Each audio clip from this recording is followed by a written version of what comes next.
बहुत समय पहले की बात है। एक गांव में वीरू और उसकी दादी रहते। दादी को समय की अहमियत अच्छे से समझती थी, पर वीरू एक हंसमुख और मेहनती लड़का था। लेकिन वो सुबह देर से उठता, दिन भर इधर उधर घूमता और खेलता रहता। जब फसल बोने का समय आता तो वह टाल मटोल करता, और फल तोड़ने का समय होता तो वह आलसी हो जाता। पर दादी उसे देखकर परेशान होती, लेकिन सीधे डांटने की बजाय वह उसे कहानियों और उदाहरणों से समय के अहमियत को समझाती। एक दिन वीरू दादी के साथ खेत में गेहूं बोने गया।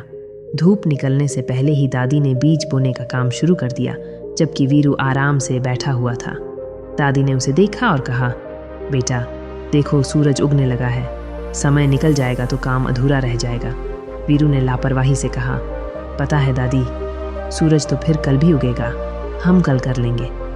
दादी ने मुस्कुराकर कहा, बेटा समय एक नदी की तरह बहता है जो रुकता नहीं। कल का काम आज कर लिया तो कल का समय किसी और काम के लिए मिल जाएगा। पर वीरू को दादी की बात समझ नहीं आई। वह बोला, समय नदी क्या होती है दादी?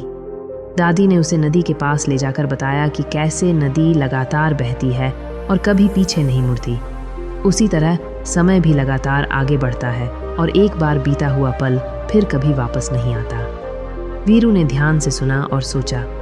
उसे दादी की बात समझ में आने लगी। उसने गेहूं बोने में दादी की मदद करना शुरू किया। पूरा दिन मेहनत करने के बाद जब शाम हुई तो वीरू को बहुत थक गया था, लेकिन साथ ही उसे एक संतुष्टि भी मिली। उसने उस दिन जितना काम किया उतना पहले कभी नहीं किया था। उस दिन से वीरू ने समय का अहमियत समझ लिया। वह सुबह जल्दी उठने लगा, दिन भर मेहनत करने लगा और हर काम समय पर पूरा करने की कोशिश करने लगा। वह अब स्कूल भी समय पर जाता और पढ़ाई में भी ध्यान लगाता। एक बार गांव में मेले का आयोजन हुआ। वीरू ने उसमें हिस्सा लिया। प्रतियोगिता का नाम था समय का पथिक। इसमें गांव के सभी बच्चों को अलग अलग काम को पूरा करने के लिए समय दिया जाता था। जो बच्चा सबसे कम समय में सारे काम पूरे कर लेता वह विजेता होता। वीरू ने प्रतियोगिता में अपना पूरा ध्यान लगाया। उसने हर काम को समय पर और बड़ी सावधानी से पूरा किया।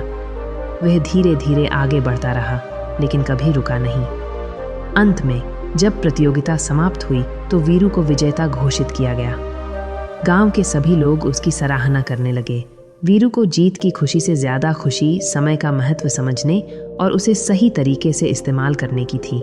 उसने सीखा था कि समय एक अनमोल रत्न है जिसे बर्बाद नहीं करना चाहिए। वह पूरे गांव को समय का पाठ समझाने लगा।